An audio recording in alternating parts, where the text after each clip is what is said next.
Амархан сайн байцгаана үзэгчдээ. Манай UBS телевиз Монголын мянганы сорилтын сонтой хамтран бэлтгэж байгаа. Өнөөдрөө сайхан маргааш цуврал нэвтрүүлгийн маань ээлж дугаар хэлэхэд бэлэн боллоо. За энэ удаад манай студид мэрэгжлийн боловсрол сургалтын үндэсний зөвлөлийн гишүүн, за үйлдвэр урлалын Политехник коллежийн захирал ноён Юра, за Монголын мянганы сорилтын сангийн мэрэгжлийн боловсрол сургалтын төслийн захирлын үүрэг гүйцэтгэгч ундрах нар хүрэлцэн ирээд байна. Та бүхэнд өнөөдрийн мэнд хүргэе. Тэгэхээр бидний бол ярилцах гол сэдэв бол Монголын мянганы сорилтын сангаас хэрэгжүүлж байгаа 6 төслийн нэг болсон мэрэгжил боловсрол сургалтын төслийн талаар бас ярилцах болно. Тэгэхээр өнөөдөр энэ цаг үед одоо яг мэрэгжилтэй ажилтны тухай бол хэрдэг болж л үнэхээр хэрэгцээ шаардлага ч гэсэн нэмэгдэж байна. Тэгэхээр хөдөлмөрийн зах зээл дээр яг ур чадвартай, яг эрэлт хэрэгцээтэй байгаа тэр мэрэгжлэр ажиллах ажилтны эрэлт хэрэгцээ бол бас их байна. Тэгэхээр мэрэгжлийн боловсрол сургалтын салбарын хувьд бол ер нь өнөөдөр хөгжил нь ямар шүү төвшөнд байна вэ? Энэ дээр одоо та бас мэрэгжлийн боловсрол сургалтын үндэсний зөвлөлийн гишүүний хувьд өөрийнхөө бодлыг хэлэхгүй юу? Өмнөхөөс ер нь ямар ахис дэвшил гарна? За баярлалаа. Тэгэд энэ цаг үед ийм их гоё нэртэй их оновчтой нэртэй ийм сайхан нэвтрүүлгийг зохион байгуулж байгаа UBS телевизийн хамт олон энэ нэвтрүүлгийг бас үзэж байгаа нийт үзэгч сонсогч олон нийтэд бас энэ өдрийн мэндийг хүргэе. Тэгэхээр энэ асуулт бол маш өргөн хүрээтэй асуулт юм аа. Тэгээд бүхэл бүтэн одоо энэ системийн тогтолцооны энэ асуудлыг, шинжилгээний тухай асуудлыг энэ цөөхөн минутанд ярихад төвхтэй. Гэлээ гэхдээ бас шинжилгээний холбогдлолтой, ер нь үзэл хандлагын холбогдлолтой ямар хөө өөрчлөлт явагдаж байна уу гэдэг бас цөөн үгээр ч гэсэн би хариулахыг хичээе. Тэгэхээр саяхан Монгол Улсын шинжилгээний засгийн газар байгууллагуудаа цөөхөн сар өнгөрч байна. Энэ хугацаанд хамгийн гол нэг одоо шинжилгээний мэрэгжлийн боловсрол сургалт хамаатай нэг шинжилгээ асуудал бол манайх одоо юу гэдгийг босрлын яамнаас хөдөлмөрийн яамд шилжиж очиж байна. За энэ юу гэсэн үг вэ гэхээр зэрэг мэрэгжлийн боловсрол сургалтын өмнө тавигдж байгаа зорилго бол үндсэндээ цоошноор авч үзэхээс аргагүй болж байна. Бид нар нэгдүгээрт өмнө бол одоо босрлын асуудлыг мэдлэг олгох, чадвар олгох асуудлыг босрлынхын тогтолцооны хувьд авч үздэг байсан бол өнөөдөр үндсэндээ хөдөлмөр эрхлэлтийн асуудлыг тэр хүмүүсийг төгсөж байгаа хүмүүсийг хэрхэн яаж ажилтаа болох вэ гэдэг асуудлыг нэг номерт авч үзэхээр болж байна. Тийм ч учраас өнөөдөр сургуулийн үнэлдэг үнэлэмжийн асуудал, багшийн үнэлдэг үнэлэмжийн асуудал, тэгээ үйл ажиллагааны үр дүнг тооцдог асуудал нь бол шал өөр байдлаар авч үзэхээс аргагүй болж байна. Нэгдүгээр хэлмээр байна. Тэгээ сая 5 дахь өдөр Монгол Улсын ерөнхий сайд яг энэ асуудлаар Улаанбаатар хотын компани захирлуу сургуулийн удирдлагууд оролцсон хөдөлмөрийн яамнаас зохион байгуулж байгаа нэг өдрийн танилцах ажлын хүрээнд уулзалт хийсэн л дээ. За энэ үед бол яг энэ одоо шинжилгээний тухай асуудлыг цоошноор авч үзэж байгаагаа бол маш одоо юу гэдгийг оновчтой тодорхойлж хэлсэн байгаа. Юу гэхдээ зэрэг хамгийн нэгдүгээрт өнөөдөр хууль шинжлэхдээ мянганы сорилтын сангийн одоо тусалцааны үрд бодлогын цоош нь одоо юу хийгдсэн. Энэ бол яа харахгүй. Хөрөнгө оруулалтын одоо цоош нь орчин бүрдлээ. Энийг бол мянганы сорилтын сангийн Америкийн одоо хөрөнгө оруулагчдын тусалцаатгаар хийгдсэн маш том одоо өөрчлөлт.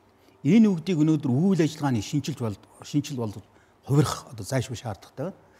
За энэ одоо сайхан тусалцааны үр дүнд энэ их хөрөнгө оруулалтын үр дүнд хүмүүсийн хандлага, өөрөөр хэлбэл мэрэгжлийн боловсрол сургалтанд ажиллаж байгаа хүмүүсийн хандлага, тэрний үр шимийг хүртэгчдийн хувьд цоош нь одоо тийм уур амьсгал бий болж байна. Ажил олгогчд маань мэрэгжлийн боловсрол сургалтыг өөр нүдээр хардаг болж байна.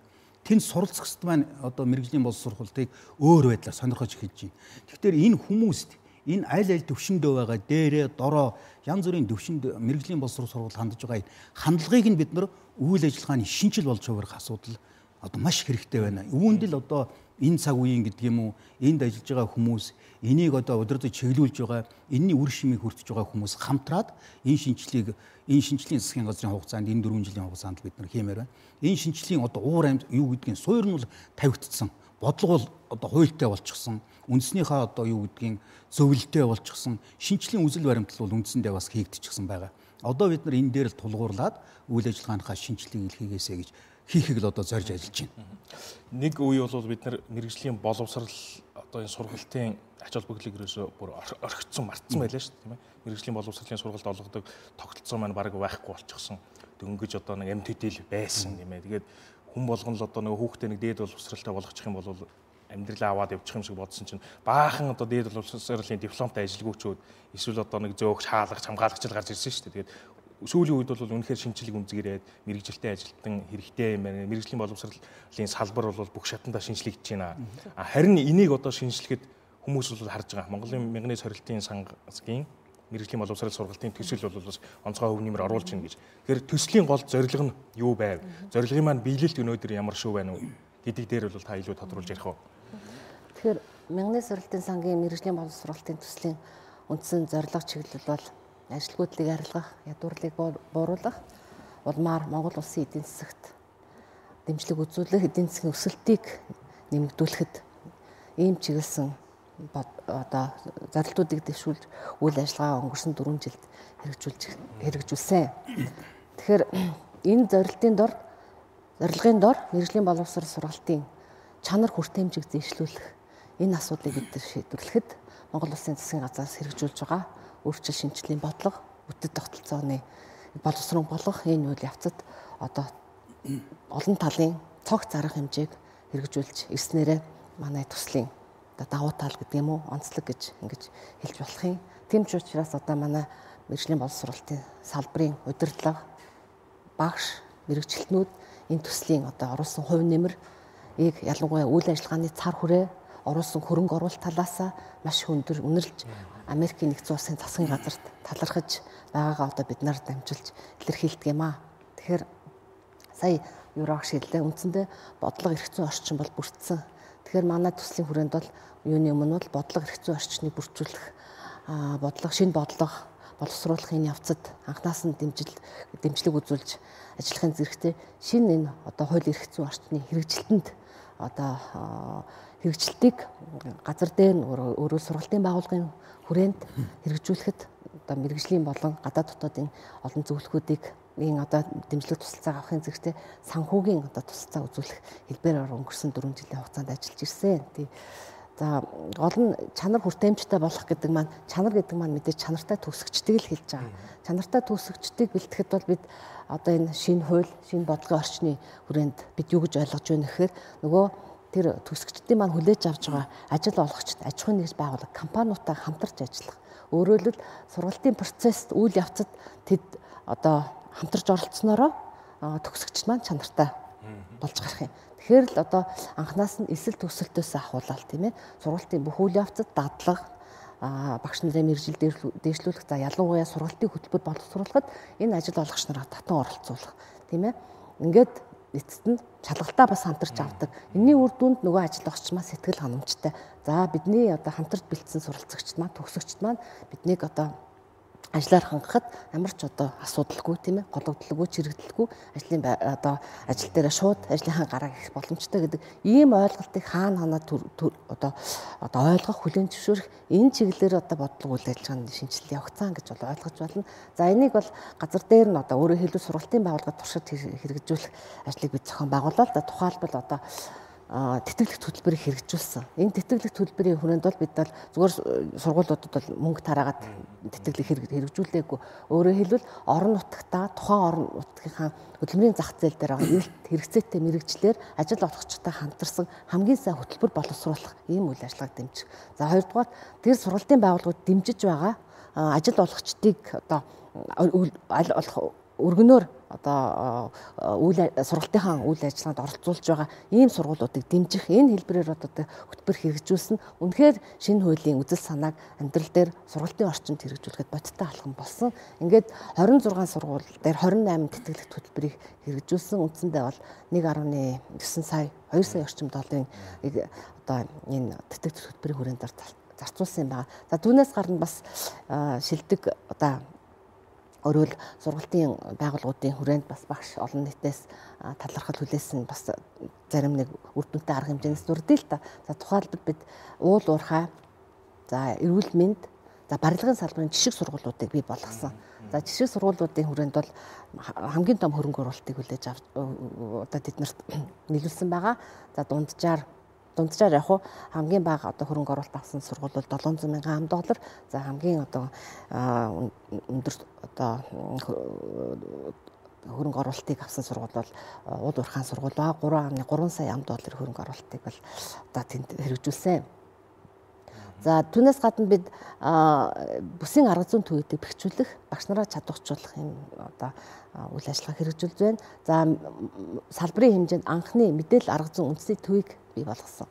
Мэдээлэл арга зүйн үндэсний төв нь бол одоо энэ багш нарынхаа мэрэгжил боловсрыг дээшлүүлэх, арга зүйг сайжруулах, за ялангуяа хэрэгцээтэй мэдээлэлээр багш одоо удирдлагуудыг бол хангах, за бүсийн арга зүйн төвтэйгээ өндөр хүчин задалтай сүлжээгээр холбогдох, мэдээлэл багш нарын сургах арга зүйг боловсруулахад хамтарч ажиллах, за дээр нь одоо олон улсын цахим номын сантай холбогдох, дээр нь одоо сургалтын шинэ хэлбэр болох зайны сургалт буюу онлайн сургалтаар багш нарын мэрэгжил дэвшлүүл ийм сайхан боломжуудыг бол бүрдүүлсэн байгаа.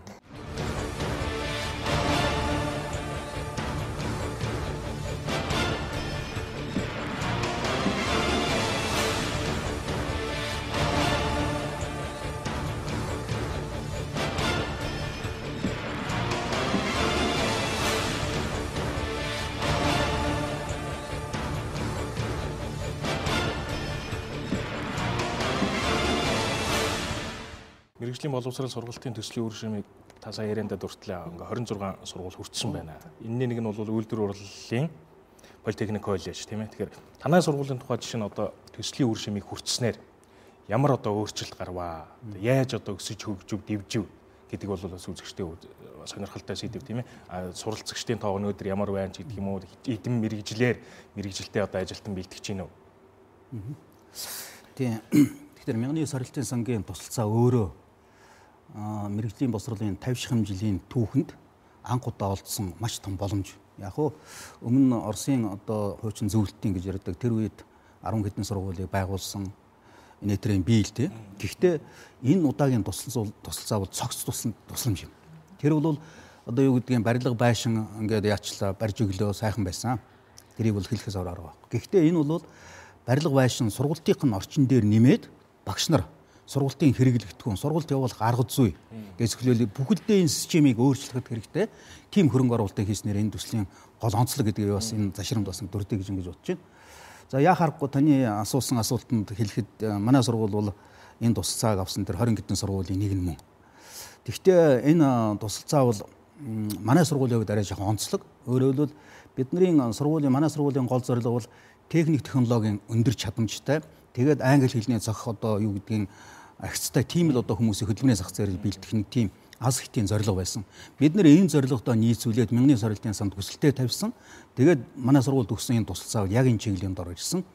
Тийм учраас энэ сургуульд үзүүлсэн техникийн тусалцаа бол сургалтын орчныг өөрөөр хэлбэл өнөө үеийн одоо автоматсан, электронцсон юу гэдгийг одоо өндөр технологитой тэр үйлдвэрийн газрууд ажиллах тэр мэргэжилтийг бэлтгэж чиглэсэн ийм одоо техникийн тусалцаа байсан. За тийм учраас өнөөдөр хүүхдүүдийн одоо хамгийн гол энэ тусалцааны үр шим бол хүүхдүүдээр л дамжиж тэр ажлын байранд очиж байгаа тэр үр дүнгээр л хэмжих ёстой л доо. Тийм учраас зүгээр би энэ тусалцаа авснаар хүүхдийн тоо маш олон болсон гэж хэлэхгүй.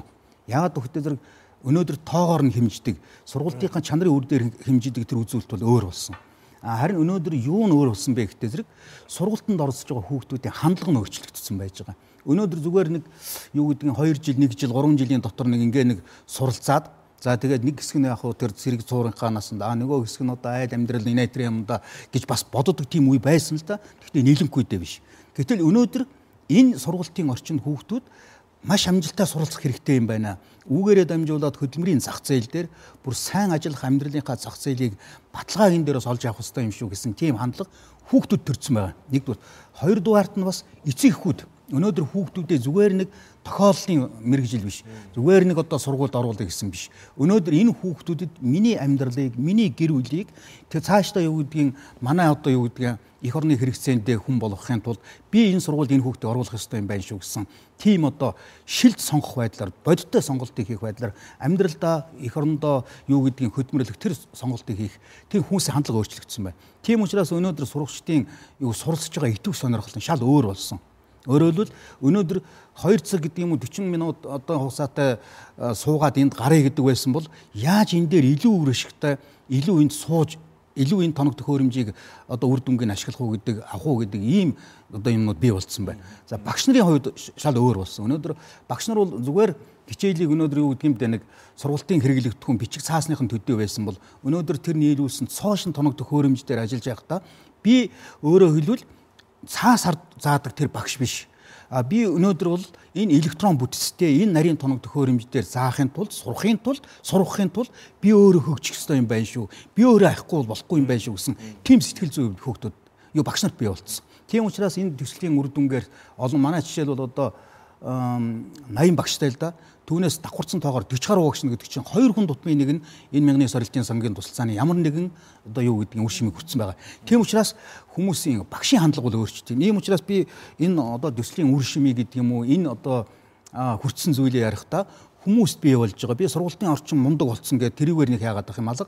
Хүмүүст маш том хандлагын өөрчлөлтийг бий болгож чадсан би энэ төслийг маш чухал өөрчлөлтийн төсөл шүү. Энэ дээр бид нар тулгуурлаж цаашдаа энэ хэрэгтэй хөдөлмөрийн зах зээл хэрэгтэй тэр нийлүүлэлтийг бий болгоход инженертэй хувь нэмэр орсон төсөл гэж би дотроо бодож таавхан дандж байна өнөөдөр.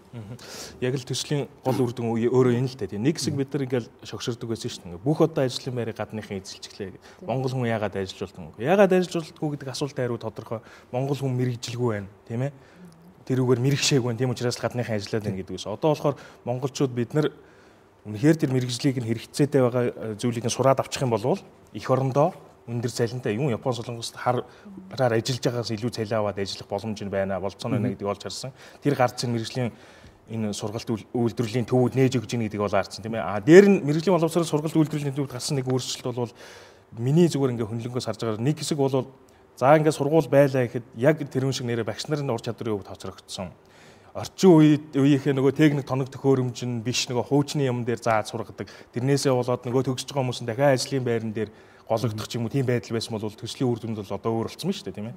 Одоо жишээ нь хүн бэлтгэж уул уурхаа одоо том машин механизмын оператор бэлтгэж байгаа гэхэд тэр бэлтгэж байгаа багш бол өөрөө маш одоо чадамгаа онлын хөвдөж барахтын хөвч тийм л багш байж сайн ажилтан бэлтгэх нь үстэй. Гагнуурчны хувьд ч гэсэн хамгийн сайн гагнуур хийдэг багш байж бэлтэж таарна. Тэгэхээр энэ чиглэлд бол төсөл илүү бас анхаарсан байна. Дээр нь хүмүүсийн сэтгэлгээ хандлага руу бол өөрчилсөн байна тийм ээ. Тэгэхээр одоо ерөнхийдөө дүгнжлэх юм бол төслийн ерөнхий үр дүнг одоо та бусад үйл ажиллагааны хувьд за хөрөнгө оруулалтын хувьд одоо ингээд зөндөө их хөрөнгө оруулчихжээ тийм ээ. Сэтгэлгээний хувьд нь бас юм өөрчлөлт авсан ш. Ерөнхийдөө дүгнжлэвэл төслийн гол үр дүн юу вэ? Тий. Тэгэхээр бид түрүү хэлсэн үйл ажиллагааны цар хүрээгээрээ оруулж байгаа хөрөнгө оруулалтын хэмжээгээр үнэхээр урд өмнө байгаагүй цаашдаа ч бас энэ ховор боломж олдох одоо ийм төсөл гэж юураагч бас дүгнж хэлж байна тийм ээ. Тэгэхээр төслийн хүрээнд бол нийт 50 орчим сургуулиуд хамрагдсан. Ямар нэг үйл ажиллагаанд хамрагдсан. Гэхдээ нийт төслийн төсөл маань 47 сая $8 төсөвтэй ийм төсөл байгаа.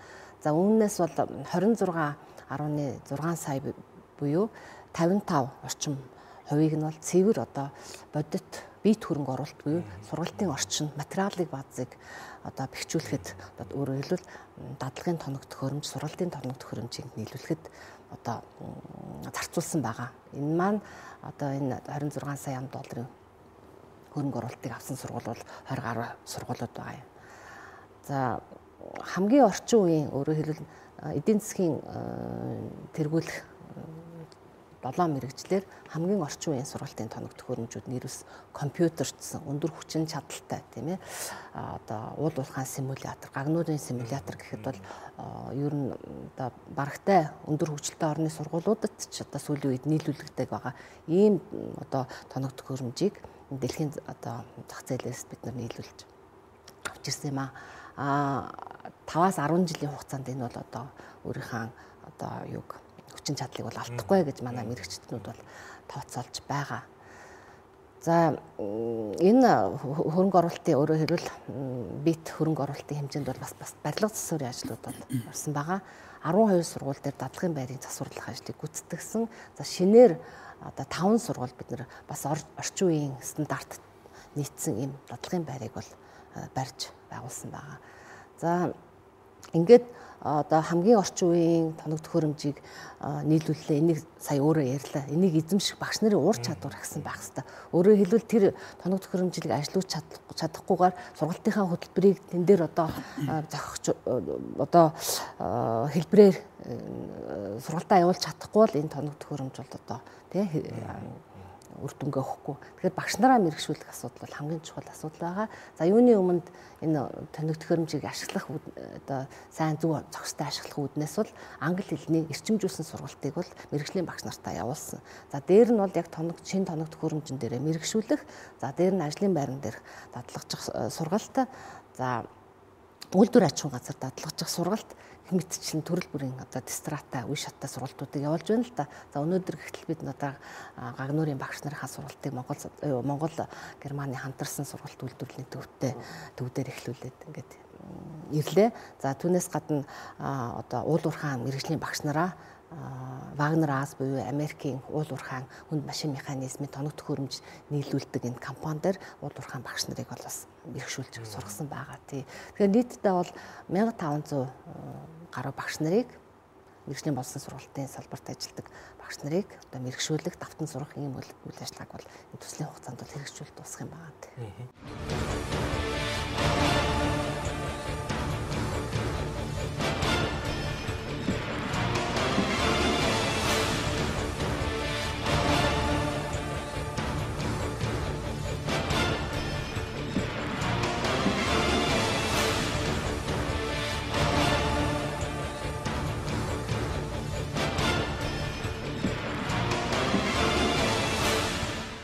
Өнөөдөр танай одоо үйлдвэрлэл урлалын политехник коллежид эзэхэд одоо ямар шалгуураар бас авч байна вэ? Зүгээр нэг одоо орон гişүн үнийг бол бас аваад ээж болохгүй шүү дээ. Үнэхээр цаашдаа мэрэгчлэрээ ажиллах хүс сонирхол наазах нь байх хэрэгтэй тийм ээ. Нэгдүгээр тэрийг асуу. Хоёрдугаар төгсч гарч байгаа хүмүүсийн маань хөдөлмөр эрхлэлт ямар төвшөнд байна вэ? Ямар ажлын байран дээр очиж байна вэ? Мэрэгчлэрээ одоо ажиллаж байгаа тэр хөв ямар хэмжээнд байна вэ? Тэгээ энэ асуултанд хариулахын өмнө би бас минут байвал нэг зүйлийг бас энэ олон нийтэд бас үзэж байгааг бас боломжийг ашиглаад хэлье гэж бодож байгаа. Юу ихтэй зэрэг тэр саяын тэр 5 дахь өдрийн яриан дээр ерөнхий сайд оролцсон яриан дээр Delta Construction компани захирал Эрдэнэ Нут гэж хүн оролцож нэг илтгэл тавьсан л да. Презентацийн тавьсан. Тэгээд тэн дээр энэ ажил олгогчид сургуулиуд хамаатай нэг сайхан үг хэлсэн. Юу ихтэй зэрэг өнөөдөр Монгол залуучуудаа Монгол охид хүүхдийг ажилтаа болох хотол одоо юу гэдгийг талтаас оролцмоор байна. Өнөөдөр юу гэдгийг гадны ажил хүчинд дулдайжсан, гадны одоо ажил хүчтийн оролцсон тим одоо зүйлээс айл болгоод татгалзмаар байна. Энэ Монгол охид хүүгүүдээ ажлын байранд сургаж ажилуулахад бид нар одоо бүх талаас оролцмоор байна. Тэгхийн бол тэр 10,000 ч илүү хэдэн мянга айлын орон сууцыг барихад бид нар одоо бэлэн байна шүү. Манайх одоо 80-аад инженертэй, 800-аад ажилчинтай. Тэгэхэд бид нар одоо 40,000 айлын орон сууцыг бид нар зөвхөн өөрийнхөө хүчээр одоо барих болцоотой байна. Би гаднаас нэг ч хятад ажилчин авч ажилдуулдаггүй. Зөвхөн цэвэр Монгол ажилчдынхаа хүчинд толгуурлж явдаг гэж ингэж хэлж ирсэн. Тэгэхээр энэ боломж юу гэсэн үг вэ зэрэг тэр хүний тэр сайхан одоо үг бол нийт монголчууд, нийт одоо ажил олгогчдын хувьд байгаасаа гэж би шин сэтгэлээс хүсмээр байгаа. Тэхийн тулд бид нар мэрэгжлийн сургуулиуд бас хариу одоо үзүүлэх ёстой л доо. Зүгээр тэднүүд авч ажиллахын гинлээгээд авч ажиллуулахын гинлээгээ сууж болохгүй. Бид нар хамгийн нэгдүгээрт нь төлөвшөлтөө, зөв хандлагатай, зөв хөгжилтэй бүтээч хүмүүсийг одоо гаргамаар байна. Өнөөдөр мэрэгжлийн ур чадвартайгаасаа илүү хандлага нь зөв байх тэр хүмүүс хэрэгтэй байна. Өнөөдөр ажил тасдаггүй хүн хэрэгтэй байна. Өнөөдөр юу гэдгийг хөдөлмөрийн бүтээн сайтыг хүн хэрэг, цагийг сайн барилддаг тийм хүн хэрэгтэй байна л да. Тийм учраас тэр одоо юу гэдгийг техник ур чадвараас илүү мэрэгжлийн сургуулиуд ерөнхий ур чадвар гэсэн тэр чадвар маш хэрэгтэй байгаа. Би дашрамд бас сургуулиуд маань үзэх байх гэж бодож байна. Одоо хэлхийг хүсэж байна. Сургалтын агуулгыг бид нар тэгж өөрчлөмөр байна. Тэгхийн бол манай ажил олгогчид бид нар хамтарч ажилламаар тэр өргөн болцоо нээгдэнэ гэж ингэж бодож байна. За яг манай сургуулийн хувьд бол жоохон онцлогтой. Өөрөөр хэлбэл энэ сургуулийн чинь гол одоо суурь нь хуучин нийт ах үйлчлэгээний суурьтай. Тийм сургууль хүн амын үйлчлэгээ. Би харин дашрамд нэг зүйлийг хэлэхэд өнөөдөр үйлдвэрлэл гэж явж байна. Гэтэл магадгүй 5 жилийн 10 жилийн дараа хүнийхээ хүн чиглэсэн үйлчлэгээ хэрэгтэй юм байна шүү гэдгийг төр олж харах байх гэж ингэж бодож байгаа. Өнөөдөр үйлдвэрлэл дээр газрынхаа баялаг дээр тулгуурсан үйлдвэрлэлээс илүү хүнийхээ тарих тулгаанд хүн чиглэсэн тийм Монгол улс тэр нь тулгуурсан хөгжил явагдана. Тийм учраас би цаг алдалгүй Монгол хүндээ чиглэсэн тэр үйлчлэгийг тэр хамгийн сайхан тэр боломжийг нь хүмүүст олгох хэрэгтэй. Тэр нь энэ мэрэгжлийн сургуулийн үүрэг орол маш их гэж ингэж дотроо боддог. Тийм учраас өнөөдөр манай бэлдэж байгаа энэ мэрэгжлийн сургуулиудын маань ихэнх аж ахуйн байгууллагууд бүгд хувьчлагдчихсан. Тэр хувийн байгууллагуудтай бид нар зогсож ажиллах хэрэгтэй. Тэр хувийн байгууллагуудын боломжийг сургуульд авч ажиллах хэрэгтэй болж байгаа. Тийм учраас төгсөгчдийн маань ихэнх нь дийлэн голонх нь өөрөө өөртөө ажлын байр болгодог. Тийм ч учраас Мянганы сорилтын сангийн тусалцааны тэтгэлэг хөтөлбөрөөр би энэ дашран хэлэхэд Мянганы сорилтын сан маань энэ техник мэргэжлийн боловсролын төсөл маань Монголд цоошин нэг төслийн уур амьсгалыг бий болгосон. Энэ яг зэрэг уралдаан тэтгэлэг хөтөлбөр. Тэр нэг яриад байдаг нөгөө нэг наан цаана болж тэтгэлгийг ингээ төслийг авчдаг гэж юм байхгүй.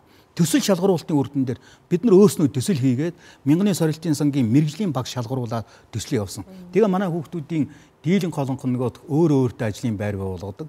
Баг ч гэсэн өөрснөө одоо жишээлбэл саяын төгсөж байгаа одоо юу гэдгийг ангийн өсний мэргэжлийн 20 хэдэн хүүхдээс нэг хүүхэд 3 одоо ажилчинтай салон байгуулсан байна л да. Тэгээд тэр салонд өөрийнхөө төгсөж байгаа хүүхдээс авч ажиллуулж байна л да. Тэгээд яг эцэгхэн ч тулсан баг хүүхдэнд зориг гаргасан. Тэгэхээр би тийм чадамжтай бол төгсөж байгаа тэр хүүхдүүд баярлахаас өөр арга байхгүй.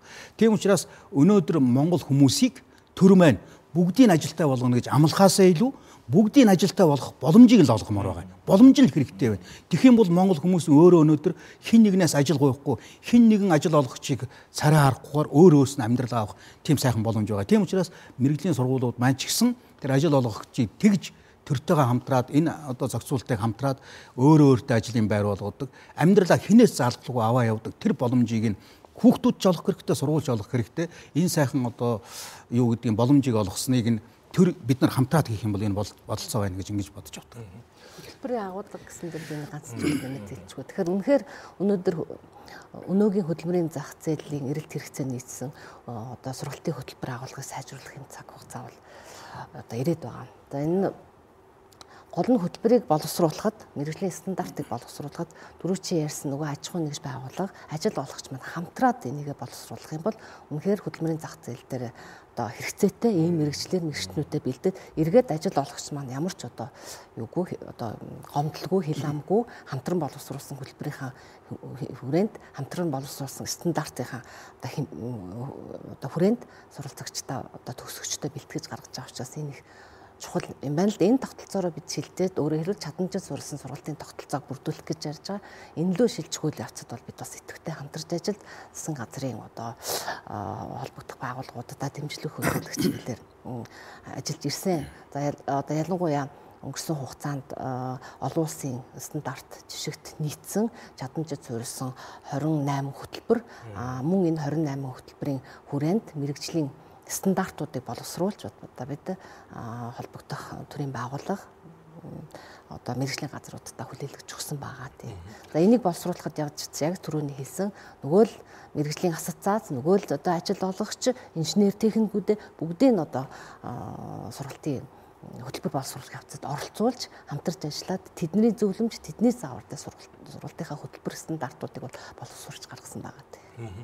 За бидний ярилцах хугацаас өндөрлөх тийш болж нэг зүйлийг бол бас асуухгүй ажиллахгүй. Өмнө нь ер нь төсөл гээл тэгэхээр монголчууд их буруу ойлголт болсон байсан. Яаж нэг төсөлд хамрагдах вэ? Тэгэл төсөл дуусаад паг те үйл ажиллагаа.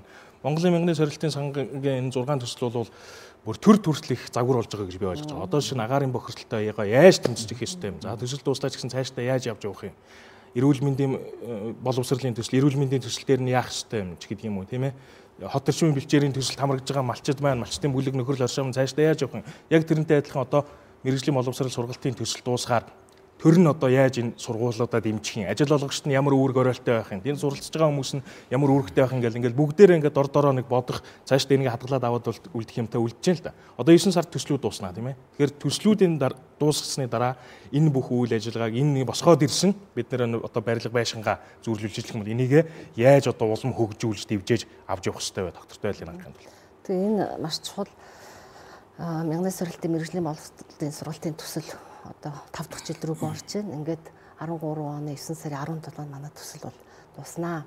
Тэгэхээр төслийн цаашдын тогтвортой байдлыг хангахад бол одоо тал талаасаа бид анхаарч ажиллаж байна. За юуны өмнө миний одоо өөрийн манай төслийн нэгжээс хэрэгжүүлж байгаа бодлого бол бид бол сургалтын байгууллагуудын маань үүрэг оройл маш их чухлаа. Өөрөөр хэлбэл бидний нийлүүлсэн шинэ одоо тоног төхөөрөмжийг цаашаад тоног төхөөрөмжийн цаашдын тасвар бүрчилгээг хангах тийм ээ